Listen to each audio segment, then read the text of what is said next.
Hello students, in previous video we have studied what is the wave function and we have written a general wave function. Now there was one mistake in previous video. I have written e raised to I kx minus et. I have written that. In fact, this equation is correct if we are using natural units in which we have h cross is equal to 1.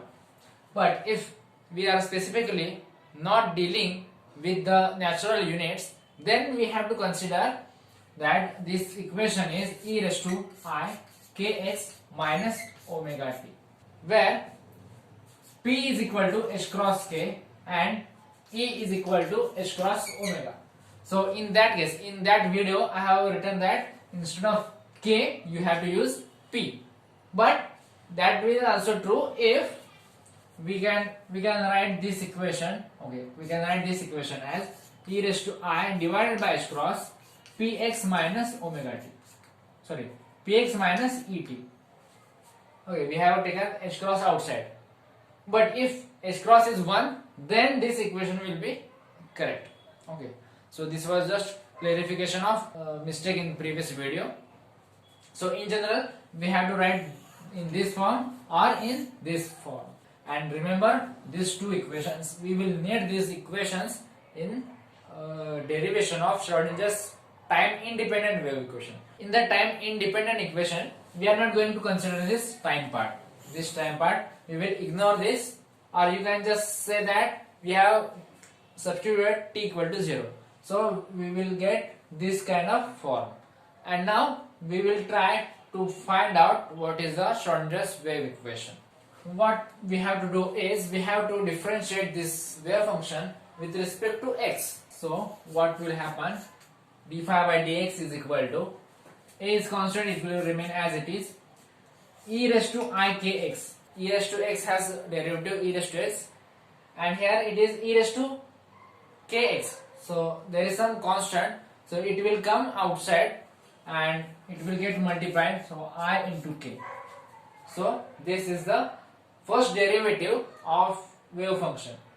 Now again we have to differentiate this. So we can also write this as aik, this is constant, and e raised to ikx is a function of x. Now if we again differentiate this, what we will get is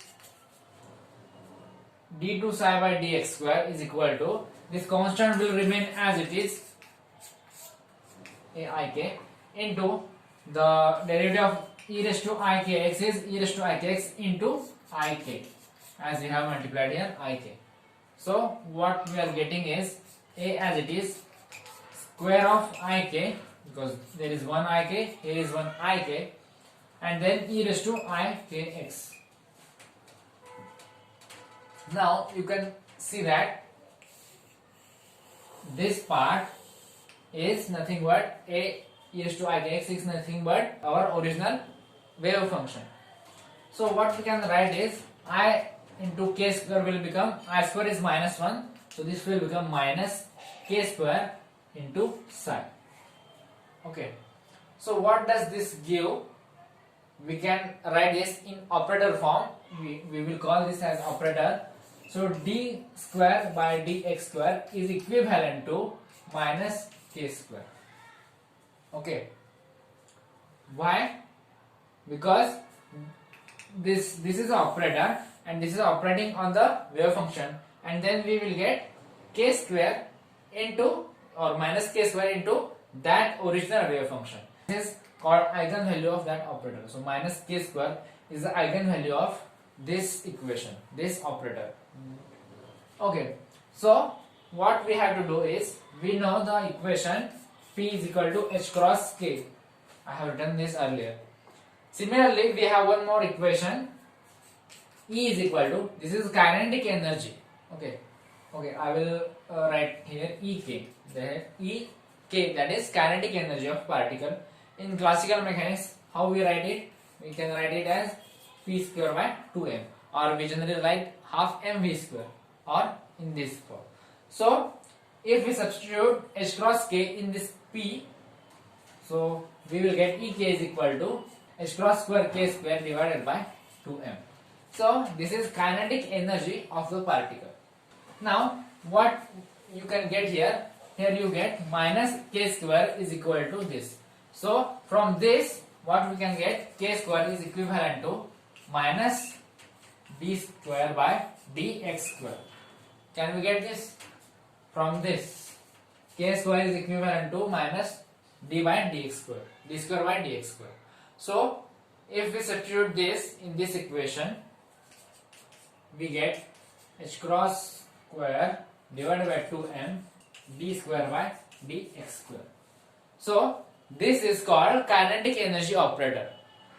As like this is an operator. Similarly, this is also an operator. This is just multiplied by some constant. Now we will use very simple classical equation, and that is, we know the kinetic energy plus potential energy is equal to total energy, right?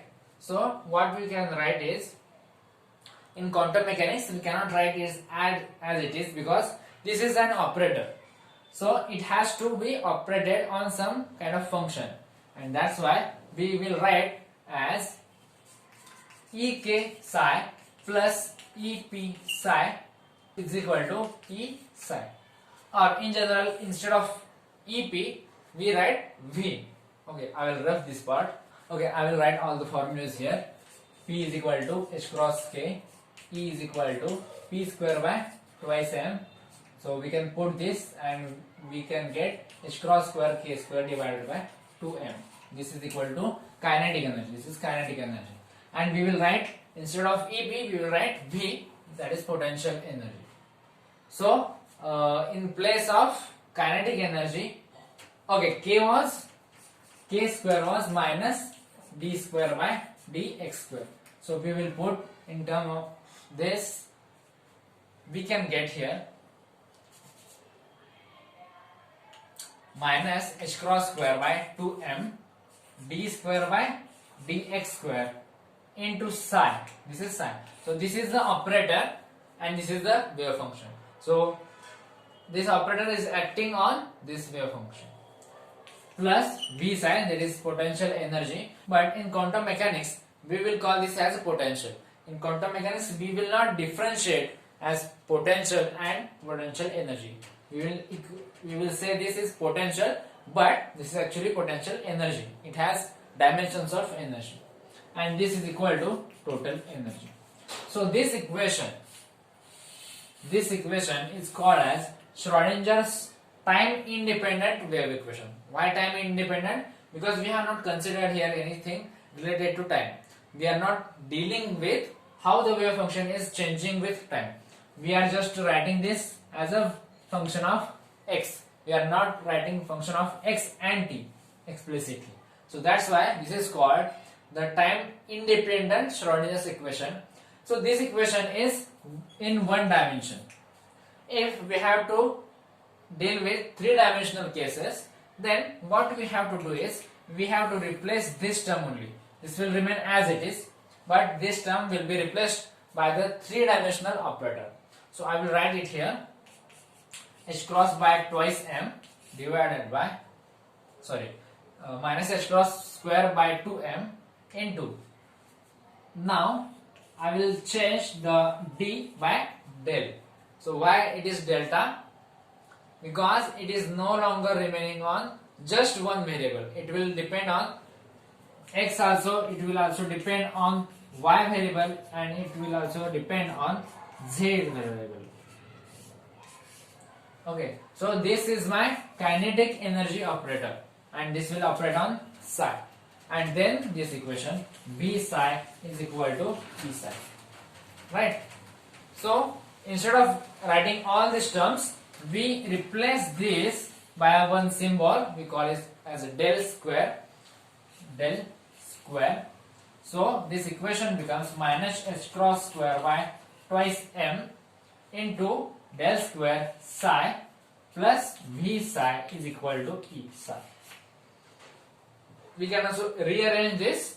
For del square psi, we can multiply by minus 2m divided by h cross square, and we can get here del square psi minus, because here it is plus, so it will become minus 2m divided by h cross square.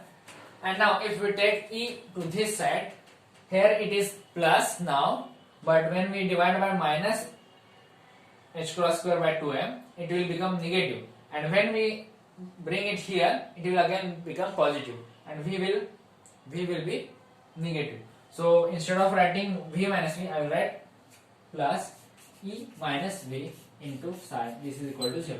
So this is just a rearrangement. You do not require to remember this equation. You can just remember this equation.